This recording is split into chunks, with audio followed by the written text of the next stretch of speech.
Today, we're stepping back in time to unlock the secrets of my grandma's unconventional and lesser-known minimalist tips. These are the unique ways she managed to thrive during times of high inflation. So, let's not waste any more time and get right into it. Our first tip is the one in, one out rule. Every time Grandma bought something new, she'd get rid of something old. This wasn't just about avoiding clutter. It was about living mindfully, staying aware of your consumption patterns, and resisting the allure of material possessions. Think about how this rule can revolutionize your own buying habits. Moving on to tip 2, opt for multi-purpose items. Grandma was a fan of things that served more than one purpose. Why buy 3 items when one can do the job? This approach not only saves money, but also conserves resources.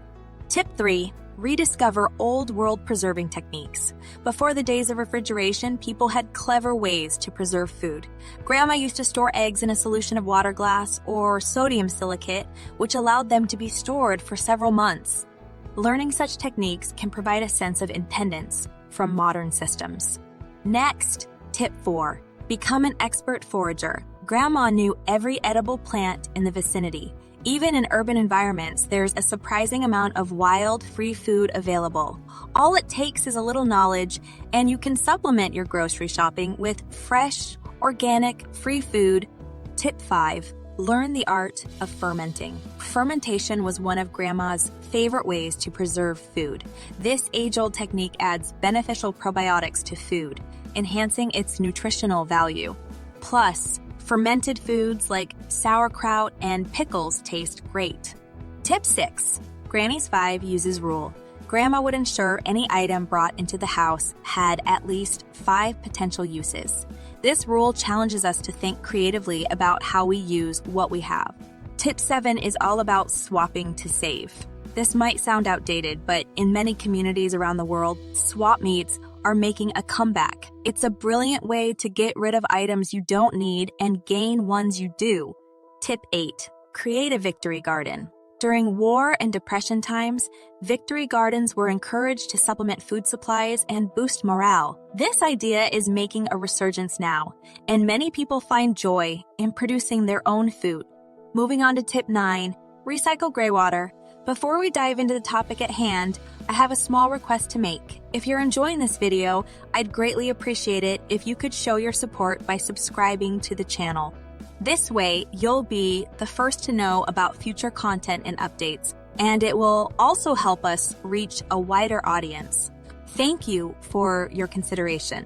We often don't think twice about the water that goes down on drains. Grandma would collect this gray water from the sink and shower to water her garden. This is a simple, effective way to cut down on water usage. Tip 10, invest in manual tools. Manual tools don't require electricity and are often more durable than their electric counterparts. This approach not only saves on energy costs, but also ensures you have tools that work during power outages. Tip 11, form a buying cooperative. This is a fantastic way to pool resources with your neighbors or community. Buying in bulk generally means lower prices, so you can all save money. Tip 12, participate in time banking. This involves trading services within a community. An hour of your work equals an hour of someone else's work regardless of the task. This way, everyone's time and skills are equally valued. Next up, tip 13, rethink your space. Most of us have more space in our homes than we think. Grandma knew how to utilize every inch, turning underused corners into functional areas.